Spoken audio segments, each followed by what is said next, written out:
This is a tutorial for Word Chapter 4. We are beginning on page 245. To hide the grid lines, we're going to be hiding the grid lines because we no longer need to see them. In order to do that, you have to be clicked on your table, and we're under Layout. To view the grid lines, this is the blue dots along here. You would have View Grid Lines, and it would be yellow. To turn those off to see how it's actually going to print, because your blue grid lines are not going to print, just click on View Grid Lines to turn those off. Okay, we're going to do some more editing on our table. We're going to be changing the cell spacing. We want to format the fitness class schedule table so that it is going to be placing the smallest amount of white space between every cell in the table. These steps will show us how to do that. Be sure that your insertion point is somewhere in the table. So just anywhere. And then we're going to go up to the Cell Margins button. This is on your Table Tools Layout tab up here, and we're in the Alignment group. And we're going to click on Cell Margins.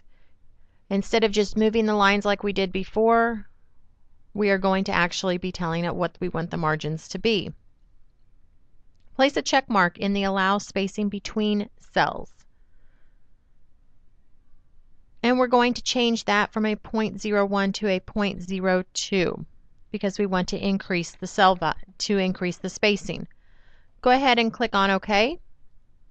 And you should see now that there is some white spacing. It's sort of like the grid lines, however, it's now white so that it's not all jumbled together and it's cleaner looking. Okay, now we're going to change the column width. We're going to have to select the columns that we want to be resized. In this case, we're going to select everything except for the time schedules. The easiest way to select them is if you get your mouse right above the first column, you get a down pointing arrow. You can just click and drag through the rest of the columns. We're going to go to the Table Column Width box up here at the top. This is where we changed our row height. Here is where we're going to change our column width, and we're going to change that to a 0.95. Go ahead and type that in and press enter. You should now see that all of your column widths have changed. You can click anywhere to remove the selections from the table. Sometimes you want to delete a column. So we're going to move down to our second table because that one looks okay. It all fits on one page now.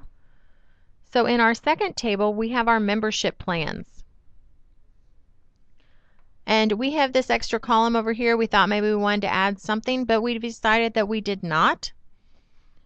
So we're going to be deleting that column. To delete a column, all you have to do is put your insertion point within the column that you're going to delete.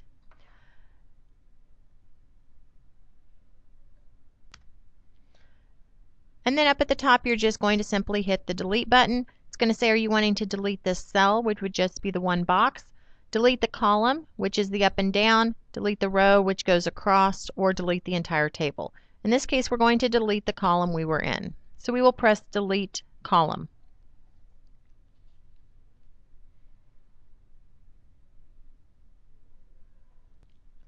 Working with the same table, we are going to sort this.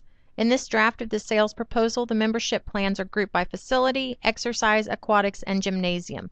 These facilities should be listed in alphabetical order. So the next step is to sort the rows in the table. Sorting the table is similar to sorting the paragraphs.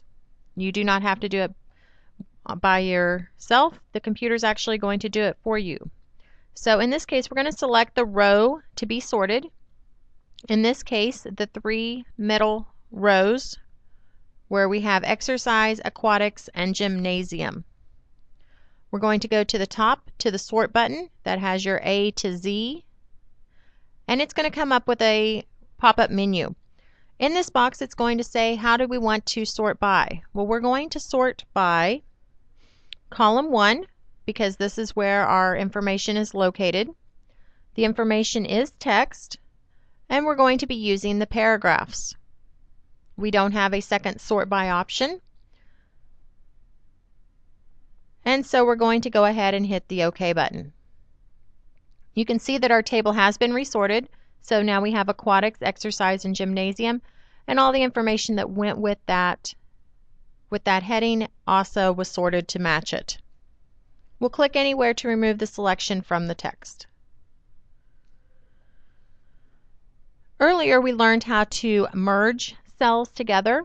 Up here we have amenities and programs. It has all been combined, so it is one cell within the table. It began as 2. And we want to split that so that we actually have back our 2 different cells. So we will position our insertion point within that cell that we're wanting to split. And then we will just click the split cell button up here at the top. It's going to say how many columns and how many rows do you want to split this into. Well, we want it to remain 1 row, but we want it to become 2 columns. Go ahead and click OK. You can see that it has now split it.